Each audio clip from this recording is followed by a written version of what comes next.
Hello and welcome to P Guru's channel. I'm your host Sri Iyer. It is my pleasure and privilege and honor to have Professor R. Vaidyanathan as my guest today as we discuss the ongoing farmers' agitation. Professor R.V. Namaskaram and welcome to P Guru's channel. Thank you very much, actually. And this is normal talked about as farmers' agitation against this farm bill. According to me, that itself is wrong. It has got nothing to do with farm bill. It is to destabilize the government. Let's be very, very clear about it. And their demands are absurd, actually. How can one state, Punjab, particularly the intermediaries and RRR, as they are called, they can dictate term for 28 states in the country. Is there any mass agitation in UP or Madhya Pradesh or West Bengal even? Bihar and Kerala doesn't even have this multi system. Anyhow, I think this bullying tactics is too much. And if you can collect some thousand people, or say 10,000 people, or even 1 lakh people, and go and get out Delhi, you can achieve something is a very, very dangerous thing. Yeah. Sir, just let me put the context. According to people placed in Delhi, the number of people who are actually coming for the agitations is between 20,000 and 60,000. And many of them, the way they have planned it out, they have done a very meticulous planning. Evidently, they have got bed and bedding, and they lie down along the side of all the roads, and there is somebody staying back and somebody is delegated to go and stay in the protest, and so on and so forth. So there is a very organized way they have gone about doing things, and judging from the extreme reactions from somebody halfway across the world, such as the Canadian Prime Minister Justin Trudeau, because he probably was nudged, pushed, whatever you want to call it, by one of his coalition partners whose younger brother had first put a big support sign for this. So Canada has weighed in, and likewise in Britain, you're going to have people like Tanman Desi, who is a Labour MP. He's also bringing some sort of a resolution in the House of Commons, and these are all people who are either being supported by Khalistanis, or part of them may already have some Khalistani links. So we know that Khalistan 2020 was a slogan that they had been talking about for a long time. It could be that they are trying to keep that in the minds of people, that this is the year 2020, it is almost gone. So these are all some of the things that are in play. Professor RV, surely the government should have known, having suffered and burnt its fingers badly in the Shaheen Bagh / Delhi riots, that once this was forming, if it was especially with the encouragement of Khalistanis, then that's an external thing. They should have known from just intercepting communication links. How did the government get flat-footed like this, sir? That is also a puzzle to me, actually, because at least in the time of the Saeed Bagh, it was told that they wanted to, go through the ritual so that they can catch hold and punish all the participants and other thing. But in this such an elaborate preparation, it's a partly, I would definitely say, failure of the government. And again and again, the television channels and media and other farmers agitation, it's nothing to do with farmers. My only concern is normally these type of things starts in the fourth year of a government. So around 2013, 2023, one should have expected this. But now, even in the second year of the government, this has started. This is something, and my own assessment is similar type of thing will be done in Tamil Nadu and all over the world. All these, rump of these LTTE fellows and pro DMK fellows will create, and then as usual some senators and some congressmen in US, and in this case actually quite a number of conservative MPs have signed a petition telling that the UK government should in that context I am slightly concerned about our invitation to the British PM to come for the Republic. He has not yet confirmed. So there could be significant pressure on him not to go. Let's wait and see anyhow about that. Yeah. Sir, he needs India's help more than India needs his help, sir. He is going to come out of Brexit. He is really going to be looking for new places to build more business opportunities. That is okay, but but this letter from the conservative MPs is really very, very upsetting. Not one or two, if I remember, some 12 or so. So there is a big pressure on him also on this front. No, nothing may come out of it. That's another issue. But these are what one can call. And I am puzzled on another dimension. There are a lot of people, I am sure, who are sympathetic towards Modi and these reforms and other thing in US, UK and various. Why couldn't they organize another counter, march or something? Not a big agitation at least. At least, with a placard. We are for farm reforms. We are with the, like that, that they could have done. Or they can even do it now. There is total silence. There is also a massive organization, I think it's called Overseas Friends of BJP, if I remember correctly. Yes, One yes, can, yes. one has to, it's not something to prove something, but to tell the world at large that there are enough number of people who are supporting the reforms, which are very important actually for the country. And they want to be repealed, this whole thing. That's something fascinating for me. How can a law passed by the House of Parliament, both houses of Parliament, and then approved by the President, and then implemented in many states, can be repealed just because some 60,000 people are garrowing Delhi or what?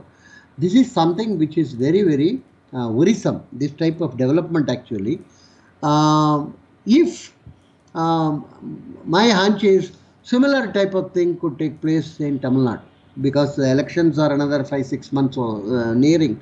Some major issue they will take it up so that it become a global thing, and then everybody put a placard and we are with the Tamils, we are with this and that. Then another possibility is also about Muslims. There are enough hotheads among the Muslims who could be termed as radical Muslim or something, who could take up some issue on which similar type of agitation could be conducted. And globally, of course, there are enough number of liberals and leftists and various groups to say that in India this is not happening, and the Muslims are harassed, and that is also quite possible. I think it is important for the government to seize the occasion and then look at issues in a very larger perspective. It's not the question of just some amendments in the farm laws or anything. It's very, and then there are Nakshals also who are actively involved in this agitation actually. The combination of Khaitanis, Nakshals and this is directly correlated to the decline in Congress. There is always a discussion about what you may loosely call the senior generation Congress and Rahul Gandhi Congress, and there were some sort of differences and divisions and other things.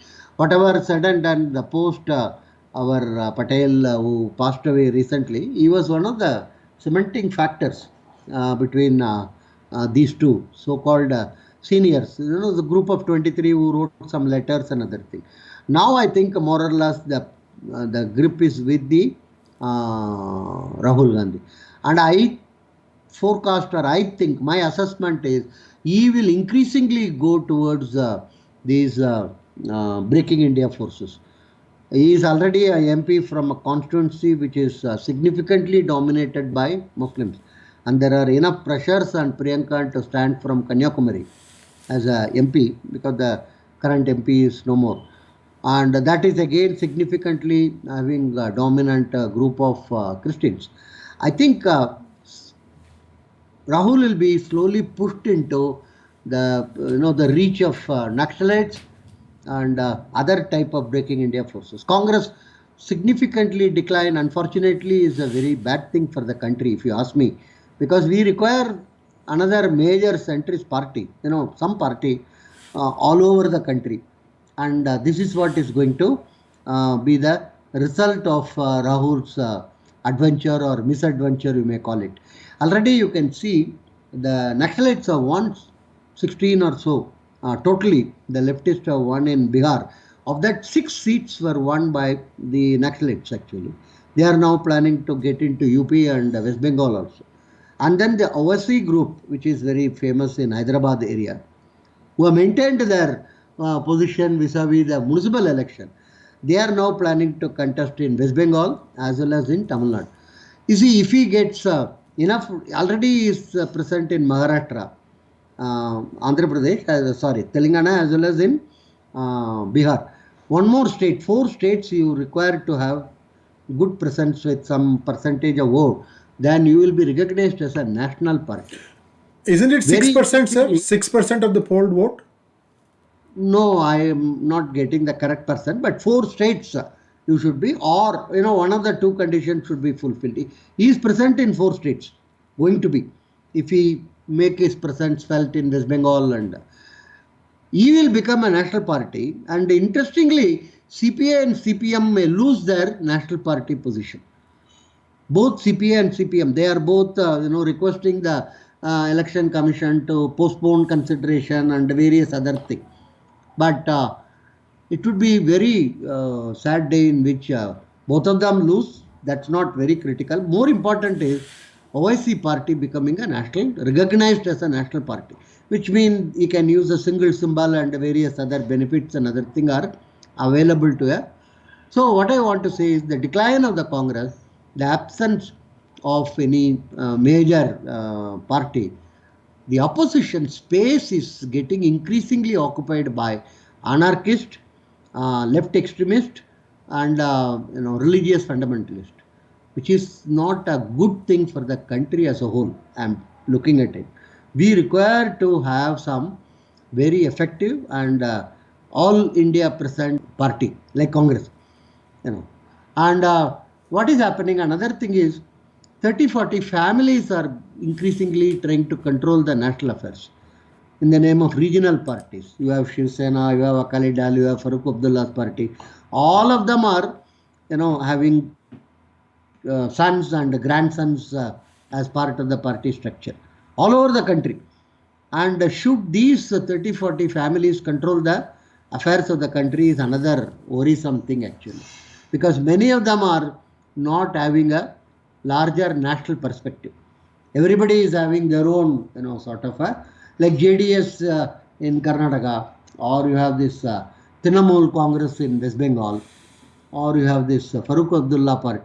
Everybody is wanting to play a chauvinist role, in terms of getting more popularity, or your DMK in Tamil Nadu, all these parties, and KCR party, or your Chandrababu Naidu party, all of them want to play to the gallery in the respective. They don't have a larger national idea or anything. Even if you bring in some sanity, for instance, in Karnataka, the BJP government wanted to have a Marathi board, because there is a large number of Marathians, Marathi speaking people in the Belgaum Dharwad belt and other. It's a factual, there is nothing. So to have that one, but there is a huge number of these chauvinist parties. Today they have announced a Bandh also, who are totally against it. So this is something which is really worrisome. And if the opposition space is going to be occupied completely by the chauvinist as well as the Breaking India forces, I think that would usher in a very dangerous future. I only hope the thinking heads in India, there are plenty actually, apply their mind and see some sanity comes in politics. Thank you. Thank you very much, sir. And we shall wait and see. And hopefully, this agitation is brought close quickly. Thank you very much, sir. Namaskaram.